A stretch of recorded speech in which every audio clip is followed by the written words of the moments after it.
दोस्तों, मेरे इस प्यारे चैनल हर्ष आईटी धनबाद पे, और मैं हूँ हर्ष, आपका प्यारा सा दोस्त। मुझे आए हुए 1 हफ्ते से ज़्यादा हो चुके हैं इस कॉलेज में, और मैंने काफ़ी सारे दोस्त बनाए हैं, जिसमें से मेरा एक दोस्त आज मेरे साथ बैठा हुआ है, जिसका नाम है सौरभ तोमर।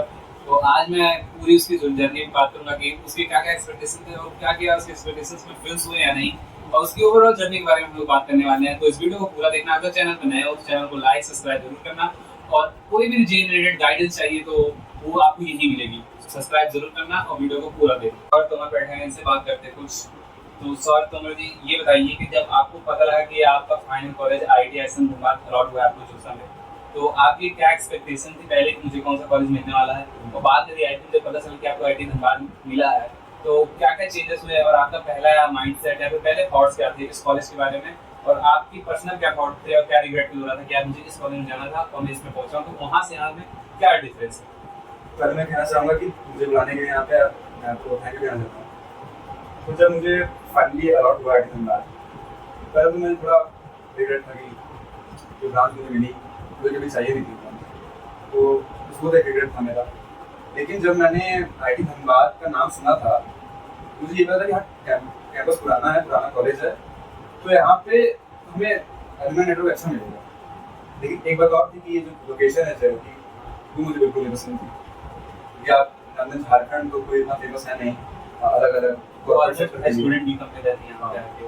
तो मेरी एक कंप्लेन थी, क्योंकि जैसे आप बॉम्बे ले लीजिए, दिल्ली ले लीजिए, कानपुर ले लीजिए, तो आसपास बहुत साइबर सिटीज़ हैं, मतलब आपको अपॉर्चुनिटी बहुत ज़्यादा मिलेगी अगर आप कुछ ऑफ कैंपस ट्राई करना चाहते हैं। तो वो एक मेरे दिमाग में थोड़ा वो गिल्ट था, रिग्रेट था कि नहीं हो पाया। और फिर जैसा कि आपने बोला कि मेरी पर्सनल चॉइस है कि मैं कहाँ जाना चाह रहा था, तो मेरा मन था कि आईटी गुवाहाटी में कोई ब्रांच बनूंगा, क्योंकि उसका कैंपस काफ़ी जानते हैं यहाँ पर, वो बात थी।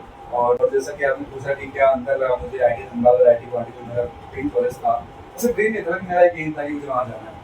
तो अंतर ये लगा कि जैसे यहाँ पे थोड़ा एकेडमिक्स उतना स्ट्रिक्ट नहीं, मतलब आप और चीज़ें कर सकते हैं। तो मैंने सुने बहुत सारे केसेस कि आईटी गुवाहाटी में सुसाइड से ज़्यादा होता है, एकेडमिक प्रेशर बहुत ज़्यादा होता है, तो वैसा यहाँ पे नहीं।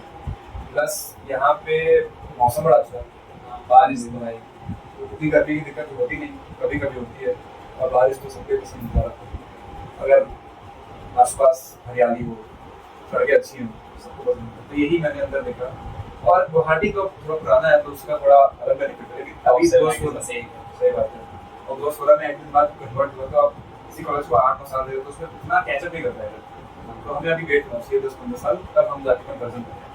तो मतलब जो होता है कि एक्सपेक्टेशंस कुछ और रहती है और ये आईटी में होता कुछ और है, तो ये सेम चीज़ आपके साथ भी हुई और मेरे साथ भी हुई। सो आप जब यहाँ आए आईटी धनबाद में, आपके जो अपने थॉट्स थे कि हाँ भाई ऐसा होगा कॉलेज या ऐसा नहीं हुआ कॉलेज, यहाँ आने के बाद जब आपने कॉलेज को देखा, एक्सपीरियंस किया, आपको 1 हफ्ता हो चुका लगभग कॉलेज आए हुए, आप क्लासेस भी गए, तो उन सारे थॉट्स में क्या चेंज आया कि आपका कोई मिसकंसेप्शन था कि ये चीज़ होती है यहाँ, बट यहाँ आने के बाद आपको लगा कि ये नहीं होती, और आपको कुछ लगता था कि क्या पता ये ना होता हो बट यहाँ होता है, तो ऐसा कुछ?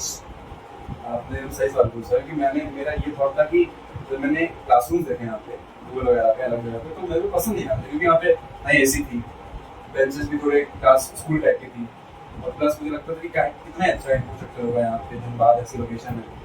तो जब मैंने यहाँ पे आया तो मैंने न्यू लेक्चर हॉल कॉम्प्लेक्स देखा, मतलब हैरान हुआ कि एसी लग गई है, बड़ा अच्छे से से स्मार्ट बोर्ड ही है, ब्लैक भी नहीं है।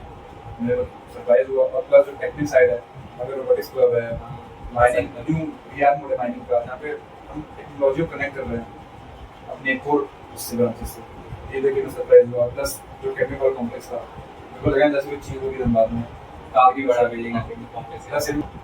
और जैसे मैं सोचा था कि जैसे बॉम्बे वगैरह दिल्ली, वहाँ पे कैफे देखते हैं हम लोग, शॉर्ट्स सुन लोग आते हैं, तो सब लोग इतना देखते थे कैफे है वहाँ पे, रेस्टोरेंट, तो मुझे लगा क्या ही होगा, कितनी होगा। लेकिन जब मैं आया एक्सप्लोर किया तो पता चला कि मेज़बान है, अच्छा है, सेंट्रल कॉम्प्लेक्स में और 2-3 कैफे है, प्लस रामधानी के पीछे जाएंगे वहाँ भी अपनी मेन कैंटीन है। हाँ, और प्लस अब बाहर भी जाए आप गेट के, बहुत चीज़ें हैं, बहुत ऑप्शन है, बेकरी है, सारी दुकानें, ग्रोसरी की दुकानें हैं, आपको जो मन है आप वो खा सकते हैं। तो इतना नहीं है, हमने सोचा था कि इतना कॉम्पीट नहीं कर पाएगा, इन सब मामलों में करता है।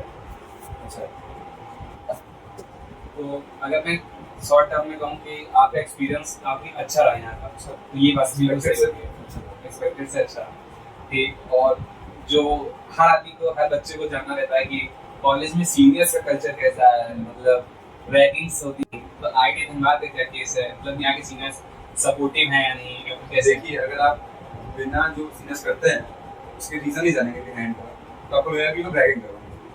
लेकिन आप जब सीनियर से बात करेंगे, कह सकते वो हो हमारे हेल्प नहीं कर रहे हैं। वो हमारे डेवलपमेंट में कर रहे होते हैं। क्योंकि आप जैसे उन लोगों को डांटते हैं कि जैसे हम लोग को ये नहीं आता है, हमारी इंसल्ट करते हैं लोगों के सामने, हमें इंट्रो के लिए मांगते हैं, हमको डोमिनेट करते हैं हम लोग को। तो ये सब हम लोग को सिखाते हैं कि जैसे आप आगे टेक में जाएंगे, कॉर्पोरेट में जाएंगे, गवर्नमेंट जॉब में जाएंगे, तो सीनियर कुछ वाले करेंगे आपके साथ ये सब। तो आपको पहले से एक सहने की आदत होनी चाहिए। और प्लस जो इंट्रो में फॉर्मेट लिखा के भिजवाते हैं, तो आपको एक प्रैक्टिस करा है। जैसे एक सीनियर ने बताया था कि हम लोग ये इसलिए कराते हैं क्योंकि कभी आपको अगर आप उनसे कॉन्टैक्ट करना चाहते हैं, तो आपको जॉब की दिक्कत है, बात करना चाहते हैं, तो आप पहले अपना इंट्रो देंगे, तभी हम समझते हैं कि आप आईटी विभाग से हैं। क्योंकि इंट्रो ही पहचान है आपके रिलेशन की। अगर पहचानना होगी, जो मान लीजिए कोई दूसरे कॉलेज से आपको गेम करते हैं कि मैं इस कॉलेज का हूँ, बेवकूफ बनाएंगे। सीनियर को पता है कि अगर उस कॉलेज का जूनियर है, उसको इंट्रो पता होगा जिस फॉर्मेट में, तो उससे पहचानता है कि आप उस कॉलेज से।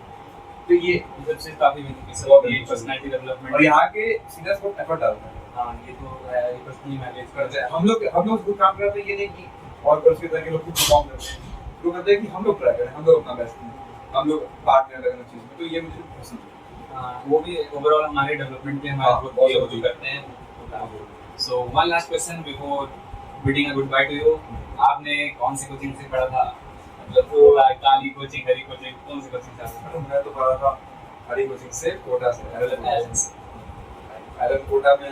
11 तो मेरा अच्छा गया, 12 मेरे को बैच भी अच्छी मिली, लेकिन अब थोड़ा प्रेशर था, एकेडमिक प्रेशर ज़्यादा था। टॉप टेस्ट से सर 23 बच्चे थे मेरे आसपास, तो उसका एक प्रेशर था। प्लस रैंक भी अच्छी हो गई, उसमें ज़्यादा प्रेशर था। और प्लस आप जानते होंगे किस सिलेबस होता है कब से, तो उसकी भी दिक्कत की वजह से थोड़ा गलतियाँ हो जाती हैं। जैसे रिवीजन की कमी, ये चीज़ें, प्लस टेस्ट एनालिसिस थोड़ा वीक है। तो इन चीज़ की कमी की वजह से थोड़ा तो वो नहीं हो पाया, जिसकी वजह से मेरी रैंक एक्सपेक्टेड के बराबर नहीं है। लेकिन मैंने फाइट दी, जितना मैं कर सकता मैंने उतना किया। मुझे ये पता है कि अगर मैं ड्रॉप भी देता तो मैं अच्छा करता। लेकिन अब बहुत लोगों ने बोला कि अगर जितना मैं ड्रॉप नहीं करोगे, इतना कॉलेज में कर लिए, तो अच्छा तुम्हारा कुछ हो जाएगा। हम क्या आपने हमारे दिया तो जैसा कि आपने कहा कि 100% देना चाहिए, मैंने दिया 100%। लेकिन अब 100% दे देता, उसमें भी गलतियाँ होती हैं।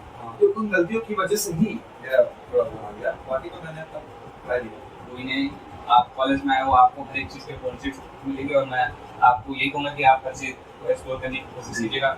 आईटीज़ हैं जो आपको ये हर माहौल देती हैं, हर एक अपॉर्चुनिटीज देती हैं, हमको बस उसको यूज़ करना आना चाहिए। सो दोस्तों, ये थे मेरे दोस्त सौरभ तोमर, और आपने देखा इनका एक्सपीरियंस क्या रहा, इनकी प्रिपरेशन में कौन कौन सी दिक्कतें आई, ये सब आपने देखा। और ये हर एक जे स्टूडेंट्स के लिए कॉमन डाउट्स होते हैं, और आपके ऐसे पॉडकास्ट जरूर देखने चाहिए, क्योंकि आने वाले जे स्टूडेंट्स के लिए काफ़ी हेल्पफुल होते हैं। तो अगर आपने ये वीडियो देखी है पूरा, और आप इसको थोड़ी सी भी मोटिवेशन मिली है कॉलेज में आने की, या फिर आपको कोई भी अपने डाउट का आंसर मिला है कि हाँ मुझे ये नहीं करना है, या फिर मुझे ये करना चाहिए जो भैया ने किया है, तो वीडियो को जरूर लाइक कीजिएगा, और चैनल पर नए हो तो सब्सक्राइब करना मत भूलना। और अगर कोई स्पेसिफिक डाउट्स है तो कमेंट में लिखना, मैं उसको जरूर आंसर करने की कोशिश करूँगा।